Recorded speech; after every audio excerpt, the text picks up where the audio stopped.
ನಿಮ್ಮ ಮನೆಯಲ್ಲಿರುವ ನಕಾರಾತ್ಮಕ ಶಕ್ತಿ ಮಾಟಮಂತ್ರ ಮಾಡೋದು ಕೆಟ್ಟ ದೃಷ್ಟಿಗಳನ್ನು ಈ ಉಪ್ಪಿನ ದೀಪದಿಂದ ಪರಿಹಾರ ಆಗುತ್ತೆ ಅಂದರೆ ನೀವು ನಂಬ್ತೀರಾ? ಖಂಡಿತ ನಂಬಬೇಕು. ನಂಬುವಂಥ ಶಕ್ತಿ ಇದು. ಏನಂದರೆ ಹಿಂದಿನ ಹಿರಿಯರಿಂದ ಬಂದಿರುವಂಥ ಈ ಪದ್ಧತಿ. ಮನೆಯಲ್ಲಿ ಉಪ್ಪಿನ ದೀಪ ಹಚ್ಚೋದ್ರಿಂದ ಏನೆಲ್ಲ ಪ್ರಯೋಜನಗಳಿದೆ? ಮನೆಯಲ್ಲಿ ಉಪ್ಪಿನ ದೀಪ ಹಚ್ಚಿದ್ರೆ ಖಂಡಿತ ಮಾಟಮಂತ್ರ ಶಕ್ತಿ ಕಡಿಮೆ ಆಗುತ್ತೆ, ಹಾಗೆ ಕೆಟ್ಟ ದೃಷ್ಟಿಗಳು ಕಡಿಮೆ ಆಗುತ್ತೆ. ನಕಾರಾತ್ಮಕ ಶಕ್ತಿ ಅನ್ನೋದು ಮನೆಯಿಂದ ಓಡಿಸುತ್ತೆ. ಅಂದರೆ ಎಳ್ಕೊಂಬಿಡುತ್ತೆ. ಉಪ್ಪಿನ ಅಂಶ ಏನಿರುತ್ತೆ ಎಲ್ಲವನ್ನೂ ಎಳ್ಕೊಂಬಿಡುತ್ತೆ. ಉಪ್ಪಿನಿಂದ ದೃಷ್ಟಿ ತೆಗೆದು ನೋಡಿದ್ದೀರಾ? ಹಾಗೆ ಉಪ್ಪು ಅಂದರೆ ಎಷ್ಟು ಕೆಟ್ಟ ದೃಷ್ಟಿಗಳನ್ನು ತೆಗೆದು ಹಾಕುತ್ತೆ ಅನ್ನೋದರಿಂದ ಈ ದೀಪವೂ ಕೂಡ ಅಷ್ಟೇ. ಇದರಿಂದ ನಮ್ಮ ಒಂದು ಮನೆಯಲ್ಲಿರುವ ಕೆಟ್ಟ ದೃಷ್ಟಿ, ನಕಾರಾತ್ಮಕ ಶಕ್ತಿ ಅಥವಾ ನಮಗೆ ಮಾಟ ಮಂತ್ರ ಮಾಡಿರುವಂಥದ್ದು ಅಂಥದ್ದೆಲ್ಲ ಇದರಿಂದ ಪರಿಹಾರ ನಾವು ಕಂಡ್ಕೋಬೋದು. ಅದ್ರ ಬಗ್ಗೆ ಇವತ್ತಿನ ವಿಷಯನ ತಿಳ್ಕೊಳ್ಳೋಣ. ವೆಲ್ಕಮ್ ಟು ತೂಜಾ ಬ್ಲಾಗ್ ಚಾನಲ್. ಎಲ್ಲರೂ ಹಿಂಗಿದ್ರ ಚೆನ್ನಾಗಿದ್ದಾರೆ ಅಂದ್ಕೊಂಡು ನಾನು ಕೂಡ ಸೂಪರ್ ಆಗಿದ್ದೀನಿ. ಬರೀ ಇವತ್ತಿನ ವಿಷಯನ ಹೇಳ್ಕೊಡ್ತೀನಿ. ಏನಪ್ಪ ಅಂತಂದ್ರೆ ಉಪ್ಪಿನ ದೀಪ ಯಾಕೆ ಹಚ್ಚಬೇಕು, ಇದರಿಂದ ಏನಾಗುತ್ತೆ ಅಂತಂದ್ರೆ ಉಪ್ಪಿನ ದೀಪ ನೋಡ್ರಿ, ಈಗೇನು ನೋಡ್ತಾ ಇದ್ರಲ್ಲ, ಕೆಳಗಡೆ ಒಂದು ಮಣ್ಣಿನ ಹಣತೆ ಇಟ್ಕೊಂಡು ಅದ್ರ ತುಂಬ ಉಪ್ಪು ಹಾಕಿ ಅದ್ರ ಮೇಲೆ ಇನ್ನೊಂದು ಚಿಕ್ಕ ದೀಪ ಹಣತೆ ಇಟ್ಕೊಂಡು, ಅಂದರೆ ಆ ಹಣತೆಯಲ್ಲಿ ತುಪ್ಪ ಅಥವಾ ಎಳ್ಳೆಣ್ಣೆ ಅಥವಾ ಸಾಸಿವೆ ಎಣ್ಣೆ ಹಾಕಿ ಅದಕ್ಕೆ ನೀವು ದೀಪ ಹಚ್ಚೋದ್ರಿಂದ ಪ್ರತಿದಿನ ಈ ರೀತಿ ಮಾಡ್ಕೊಳ್ಳೋದ್ರಿಂದ ನಿಮ್ಗೆ ಏನಾಗುತ್ತೆ ಅಂದರೆ ನಕಾರಾತ್ಮಕ ಶಕ್ತಿ ಅನ್ನೋದು ಕಡಿಮೆ ಆಗುತ್ತೆ. ಮತ್ತು ಮಾಟಮಂತ್ರ ಮಾಡಿರೋ ಶಕ್ತಿಗಳನ್ನು ಉಪ್ಪನ್ನು ಎಳೆದು ಅದರ ಅಂಶವನ್ನು ಕಮ್ಮಿ ಮಾಡ್ತಾ ಬರುತ್ತೆ. ಏನಂದರೆ ಇದು ನೀವು ಯಾವ ದಿನ ಮಾಡಬೇಕು, ಯಾವ ಟೈಮಲ್ಲಿ ಮಾಡ್ಕೋಬೇಕು ಅಂದರೆ, ನೀವು ಶ್ರೇಷ್ಠವಾದ ದಿನ ಅಂದರೆ ಇಲ್ಲಿ ಅಮಾವಾಸ್ಯೆ ಹುಣ್ಣಿಮೆ ಅಕಸ್ಮಾತ್ ನಾವು ಮರ್ತೋಗಿದ್ದೀವಿ ಅಂದರೆ ಶುಕ್ರವಾರ, ಮಂಗಳವಾರ ಇದನ್ನು ಮಾಡ್ಕೋಬೇಕಾಗತ್ತೆ. ಇಲ್ಲಿ ಶ್ರೇಷ್ಠವಾದ ಅಮಾವಾಸ್ಯೆ ದಿನ ನೀವು ಶುರು ಮಾಡ್ಕೊಳ್ಳಿ. ಅಂದರೆ ಹೇಳಿದ್ನಲ್ಲ, ಶುಕ್ರವಾರ, ಮಂಗಳವಾರ ಅಥವಾ ಅಮಾವಾಸ್ಯೆ ಹುಣ್ಣಿಮೆ ಈ 4 ದಿನಗಳಲ್ಲಿ ನೀವು ಯಾವತ್ತಾದರೂ ಒಂದಿನ ಶುರು ಮಾಡಬೇಕಾಗಿದ್ದೆ.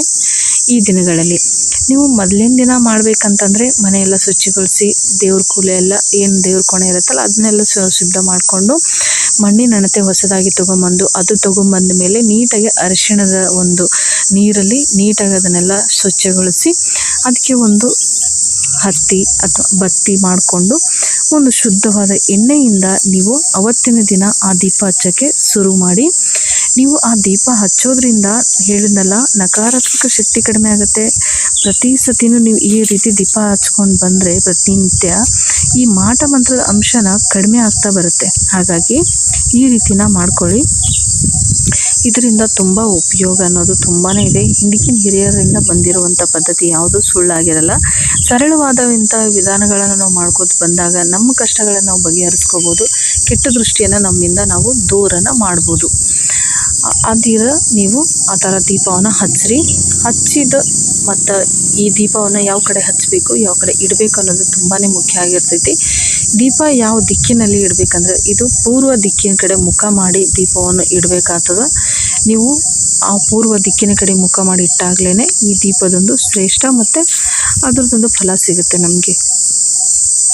ಅದು ಒಂದು. ಮತ್ತು ಇನ್ನೇನಪ್ಪ ಅಂತಂದರೆ ಈ ದೀಪ ನೀವು ಉಪ್ಪನ್ನು ಯಾವಾಗ ಚೇಂಜ್ ಮಾಡಬೇಕು ಅಂತಂದರೆ, ಉಪ್ಪು ಕೂಡ ಅಷ್ಟೇ ಚೇಂಜ್ ಮಾಡಬೇಕಾದ್ರೆ ಅಮಾವಾಸ್ಯೆ ಹುಣ್ಣಿಮೆ ಮತ್ತು ಶುಕ್ರವಾರ ಮಂಗಳವಾರನೇ ಶ್ರೇಷ್ಠವಾದ ದಿನಗಳು. ಬೇರೆ ಟೈಮಲ್ಲೆಲ್ಲ ತೆಗಿಬೇಡಿ, ಆ ದಿನನೇ ತೆಗೀರಿ. ಆ ದಿನನೇ ತೆಗಿಬೇಕಂದ್ರೆ ನೀವು ತಿಂಗಳಿಗೆ ಒಂದು ಸಲ ಚೇಂಜ್ ಮಾಡ್ತೀನಿ ಅಂದರೂ ಓಕೆ, ಅಥವಾ 15 ದಿವ್ಸಕ್ಕೆ ಒಂದು ಸಲ ಚೇಂಜ್ ಮಾಡ್ತೀನಿ ಅಂದರೂ ಓಕೆ, ಅಥವಾ ವಾರಕ್ಕೆ ಒಂದು ಸಾರಿ ಚೇಂಜ್ ಮಾಡ್ತೀನಿ ಅಂದರೂ ಓಕೆ. ಶುಕ್ರವಾರ ಹೊಸ ಉಪ್ಪು ತೊಗೊಂಡು ಬನ್ನಿ ಮನೆಗೆ. ನಾನು ಹಿಂದಿ ವಿಡಿಯೋದಲ್ಲಿ ಕೂಡ ಹೇಳಿದ್ದೀನಿ, ಶುಕ್ರವಾರ ಹೊಸ ಉಪ್ಪು ಮನೆಗೆ ತರೋದ್ರಿಂದ ತುಂಬಾ ಲಕ್ಷ್ಮೀ ದೇವಿಗೆ ಮನೆಗೆ ಕರ್ಕೊಂಡ್ಬಂದಿದ್ದೀವಿ ಅಂತ ಅರ್ಥ ಅಲ್ಲ, ಕರ್ಕೊಂಡು ಬಂದಿದ್ದೀವಿ ಅಂತಲೇ ಅದು. ಅಂದರೆ ಅವತ್ತು ಶುಕ್ರವಾರ ಉಪ್ಪು ತಂದು ನಿಮಗೆ ದೀಪಕ್ಕೆ ಎಷ್ಟು ಬೇಕೋ ಅಷ್ಟು ತೊಗೊಂಡು ಮಿಕ್ಕಿದ್ದು ನೀವು ಅಡುಗೆಗೆ ಬಳಸ್ಕೋಬೋದು. ಶುಕ್ರವಾರನೇ ಚೇಂಜ್ ಮಾಡಬೇಕು. ಅವತ್ತಿನ ದಿನ ಹೊಸ ಉಪ್ಪು ತೊಗೊಂಡು ಬಂದು ಆ ದೀಪಕ್ಕೆ ನೀವು ಆ ಉಪ್ಪನ್ನು ಹಾಕಿ ಹಳೆ ಉಪ್ಪು ತೆಗೆದು ಆ ಉಪ್ಪನ್ನು ನೀವು ಗಿಡದ ಬುಡಕ್ಕೆ ಹಾಕೋದು ಅಷ್ಟೊಂದು ಇದು ಇಲ್ಲ. ಯಾಕಂದರೆ ಉಪ್ಪು ಕೆಲವೊಂದು ಗಿಡಗಳನ್ನು ಒಣಗಿಸ್ಬಿಡುತ್ತೆ ಉಪ್ಪು. ಹಾಗಾಗಿ ಆ ಉಪ್ಪು ನೀವು ತೆಂಗಿನ ಗಿಡದ ಬುಡಕ್ಕೆ ಹಾಕ್ಬೋದು, ಅಥವಾ ಹರಿಯೋ ನೀರಿಗೆ ಹಾಕಿ, ಅಥವಾ ನಿಮ್ಮ ಮನೆಯ ಸಿಂಕಿನಲ್ಲಿ ನೀರು ಜೊತೆಗೆ ಬೆರೆಸಿ ಹಾಕಿಬಿಡಿ. ಯಾಕಂದರೆ ನಾವು ಅದನ್ನು ಕೆಟ್ಟ ದೃಷ್ಟಿಗೋಸ್ಕರ ಇಟ್ಟಿರುವಂಥ ಉಪ್ಪು ಯಾರು ತುಳಿಬಾರ್ದು, ಹಾಗೆ ಅಡುಗೆ ಕೂಡ ಮತ್ತೆ ಅದು ಬಳಸಬಾರ್ದು. ಈ ರೀತಿಯಾಗಿರುತ್ತೆ. ಅದನ್ನು ಯಾರು ತುಳಿದೇ ಇರೋ ಜಾಗಕ್ಕೆ ಹಾಕಿ. ಇನ್ನು ಇದ್ರದ ಒಂದು ಶ್ರೇಷ್ಠ ಗುಣ ಏನಪ್ಪ ಅಂತಂದರೆ, ನೀರು ಬಿಡುತ್ತೆ ಉಪ್ಪು ನಾವು ಹಾಕಿಟ್ಟಾಗ ಏನಾದರೂ ಜಾಸ್ತಿ ನೀರು ಬಿಡ್ತಾ ಇದೆ ಅಂದರೆ ಅದು ನಕಾರಾತ್ಮಕ ಶಕ್ತಿ ಏನಿದೆ ನಮ್ಮ ಮನೆಯಲ್ಲಿ ಕೆಟ್ಟ ದೃಷ್ಟಿ ಅದು ಎಳ್ಕೊತಾ ಇದೆ ಅಂತ ಅರ್ಥ. ನೀವು ಮಣ್ಣಿನ ಅಂಟೆಯಲ್ಲಿ ಇಡೋದ್ರಿಂದ ಜಾಸ್ತಿ ಅದನ್ನು ಒಂದು ಏನಂದರೆ ಸುರಕ್ಷಿತವಾಗಿ ಇಡ್ತೀವಿ ಅಂತ. ಮತ್ತು ಸುತ್ತಮುತ್ತ ನೀವು ನೀರನ್ನು ತಗುಲಿಸ್ಬಾರ್ದು. ಅದಕ್ಕೆ ನೀರು ತಗಲದೇ ಇರೋ ಹಾಗೆ ನೀವು ಅದನ್ನು ಇಡಬೇಕಾಗುತ್ತೆ ದೇವ್ರ ಮನೆಯಲ್ಲಿ. ಯಾಕಂದರೆ ನಾವೇ ನೀರನ್ನ ಸ್ವಲ್ಪ ತಗಲಿಸಿದ್ರೆ ಸಾಕು, ಅದೆಲ್ಲ ನೀರು ಬಿಟ್ಕೊಂಡ್ಬಿಡುತ್ತೆ. ಹಾಗಾಗಿ ನಾವು ಈ ಕೆಟ್ಟ ದೃಷ್ಟಿನ ನಾವು ಕಂಡು ಹಿಡಿಬೇಕು. ನಮ್ಮ ಮನೆಯಲ್ಲಿ ಕೆಟ್ಟ ದೃಷ್ಟಿ ಆಗಿದೆಯಿಲ್ಲ ಅಂತ ನಾವು ತಿಳ್ಕೊಬೇಕಂದ್ರೆ ಈ ರೀತಿ ನಾವು ಮಾಡ್ಕೋಬೋದು. ಇದ್ರ ಜೊತೆಗೆ ತುಂಬ ಹಳೆಯ ಕಾಲದ ಒಂದು ಪದ್ಧತಿ ಏನಂದರೆ, ಒಂದು ಗಾಜಿನ ಗ್ಲಾಸಿಗೆ ನೀವು ನೀರು ಹಾಕಿ ಅದರೊಳಗೆ ನಿಂಬೆಹಣ್ಣು ಇಟ್ಟು ಅದನ್ನು ಮುಳುಗಿದ್ರೆ ಏನೂ ಕೆಟ್ಟ ದೃಷ್ಟಿ ಇಲ್ಲ ಅಂತ ಅರ್ಥ. ಅಥವಾ ತೇಲ್ತಾ ಇದೆ ಅಂದರೆ ಅದು ಕೆಟ್ಟ ದೃಷ್ಟಿ ನಮ್ಮ ಮನೆಯಲ್ಲಿದೆ ಅಂತ ಅರ್ಥ. ಇದು ಮುಂಚೆಯಿಂದನೂ ಇದೆ. ಇದು ನೀವು ಬೇಕಂದರೆ ಒಂದು ಸತಿ ಟೆಸ್ಟ್ ಮಾಡಿ ನೋಡ್ಬೋದು ಮನೆಯಲ್ಲಿ. ಆದರೆ ಈ ಉಪ್ಪಿನ ದೀಪವಂತೂ ತುಂಬ ಪವರ್ಫುಲ್ ದೀಪ. ಈ ಉಪ್ಪಿನ ದೀಪ ಒಂದು ಸತಿ ನೀವು ಹಚ್ಚಿ ನೋಡಿ, ನಿಮ್ಮ ಮನೆಯಲ್ಲಿ ಕೆಟ್ಟ ದೃಷ್ಟಿ ಇದೆ ಇಲ್ಲ ಅಂತಲೂ ಕೂಡ ಗೊತ್ತಾಗುತ್ತೆ. ಹಾಗೆ ಮತ್ತು ನೀವು ಕೆಟ್ಟ ದೃಷ್ಟಿ ಮನೆಯಿಂದ ಆಚೆ ಕೂಡ ಹಾಕ್ಬೋದು. ಹೇಳಿದ್ನೆಲ್ಲ ಹೇಗೆ ಕಂಡುಹಿಡಿಯೋದು ಅಂತ ಮತ್ತೆ ಕೇಳ್ತೀರಾ. ಉಪ್ಪು ಏನಾದರೂ ಅಕಸ್ಮಾತ್ ಜಾಸ್ತಿ ನೀರು ಬಿಡ್ತಾ ಇದೆ ಅಂದರೆ ನಿಮ್ಮ ಮನೆಯಲ್ಲಿರುವಂಥ ಕೆಟ್ಟ ದೃಷ್ಟಿ ಎಳ್ಕೊತಾ ಇದೆ. ಅದು ನಿಮ್ಮ ಮನೆಯಲ್ಲಿ ಕೆಟ್ಟ ದೃಷ್ಟಿ ಅನ್ನೋದು ಕಮ್ಮಿ ಮಾಡ್ತಾ ಇದೆ ಆ ದೀಪ ಅಂತ ಅರ್ಥ. ಈ ರೀತಿ ಇರುತ್ತೆ. ಇದ್ರ ವಿಚಾರವಾಗಿ ತುಂಬ ವಿಡಿಯೋಗಳನ್ನ ನಿನಗೆ ಆಲ್ರೆಡಿ ಅಪ್ಲೋಡ್ ಮಾಡಿದ್ದೀನಿ. ಕೆಲವೊಬ್ಬೊಬ್ಬರಿಗೆ ಕೆಲವೊಂದು ಸಮಸ್ಯೆಗೆ ಕೆಲವೊಂದೊಂದು ಪರಿಹಾರನ ಸಿಗುತ್ತೆ. ಹಾಗೆ ಮತ್ತು ಯಾರ್ಯಾರಿಗೆ ಅನುಕೂಲ ಆಗುತ್ತೆ ಆ ವಿಡಿಯೋಗಳನ್ನ ನೋಡಿಕೊಂಡು ನೀವು ನಿಮ್ಮ ಸಮಸ್ಯೆಗೆ ಒಂದು ಪರಿಹಾರನ ಕಂಡ್ಕೋಬೋದು.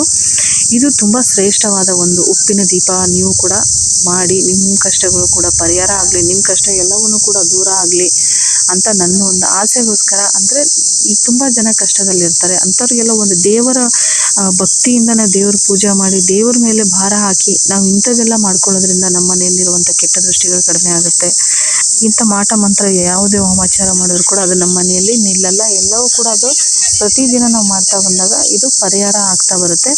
ನಾನು ಹೇಳಿದ್ನಲ್ಲ, ಇನ್ನೊಂದು ಸತಿ ಹೇಳ್ತೀನಿ. ಯಾಕಂದರೆ ತುಂಬ ಜನ ಕಮೆಂಟ್ ಮಾಡಿ ಕೇಳ್ತಾರೆ, ಹಾಗಾಗಿ ಮತ್ತೆ ಮತ್ತೆ ಹೇಳ್ತೀನಿ ಅಂತ ಅನ್ಕೋಬೇಡಿ. ಏನಂದರೆ, ಉಪ್ಪು ನೀರು ಬಿಟ್ಕೊಂಡಾಗ ನಿಮ್ಮ ಮನೆಯಲ್ಲಿರುವಂಥ ಕೆಟ್ಟ ದೃಷ್ಟಿ ಅದು ಎಳ್ಕೊತಾ ಇದೆ ಅಂತ ಒಂದು ಅರ್ಥ. ಹಾಗೆ ಮತ್ತು ಆ ಉಪ್ಪು ನೀವು ವಾರಕ್ಕೊಂದ್ಸತಿ ತಿಂಗಳಿಗೊಂದ್ಸತಿ ಚೇಂಜ್ ಮಾಡೋರಿದ್ದರೆ ಅವಾಗೇ ಮಾಡಬೇಕಂತ ಕಂಡೀಷನ್ ಇಲ್ಲ. ಅದೇನಾದರೂ ಉಪ್ಪು ನೀರು ಬಿಡ್ತಾ ಇದೆ ಜಾಸ್ತಿ ಅಂದಾಗ ಶುಕ್ರವಾರ, ವಾರಕ್ಕೊಂದ್ಸತಿ ನೀವು ಅದನ್ನು ಚೇಂಜ್ ಮಾಡಿ. ಶುಕ್ರವಾರ ಅಥವಾ ಮಂಗಳವಾರ ಈ ರೀತಿ ಚೇಂಜ್ ಮಾಡ್ಕೊಳ್ಳಿ. ಜಾಸ್ತಿ ಉಪ್ಪು ನೀರು ಬಿಡ್ತಾ ಇಲ್ಲ ಅಂತಂದರೆ ಅದನ್ನು ತಿಂಗಳಿಗೆ ಒಂದ್ಸತಿ ಅಮಾವಾಸ್ಯೆ ಅಥವಾ ಹುಣ್ಣಿಗೆ ಈ ಟೈಮಲ್ಲಿ ನೀವು ಅದನ್ನು ಚೇಂಜ್ ಮಾಡ್ಕೊಳ್ಳಿ. ಅಥವಾ ನೀರು ಬಿಡ್ತಾ ಇಲ್ಲ ಉಪ್ಪು, ನಮ್ಮ ಮನೇಲಿ ಯಾವುದೇ ಕೆಟ್ಟ ದೃಷ್ಟಿ ಇಲ್ಲ, ನಾವ್ಯಾಕೆ ದೀಪ ಹಚ್ಬೇಕು ಅನ್ನೋರಿಗೆ ಒಂದು ಮಾತು ಏನಂತಂದರೆ, ನಿಮ್ಮ ಮನೇಲಿ ಕೆಟ್ಟ ದೃಷ್ಟಿ ಇಲ್ಲ, ನಿಮಗೆ ತುಂಬ ಒಳ್ಳೆಯದೇ ಇದೆ. ಆದರೆ ಇನ್ನೂ ಮನೆಗೆ ಒಳ್ಳೆಯದಾಗಲಿ, ಸದಾಕಾಲ ಹೀಗೆ ಇರಲಿ ಅಂತ ಉಪ್ಪಿನ ದೀಪ ಕೂಡ ನೀವು ಹಚ್ಚೋರು, ನಂಬಿಕೆ ಇದ್ದವರು ಹಚ್ಬೋದು.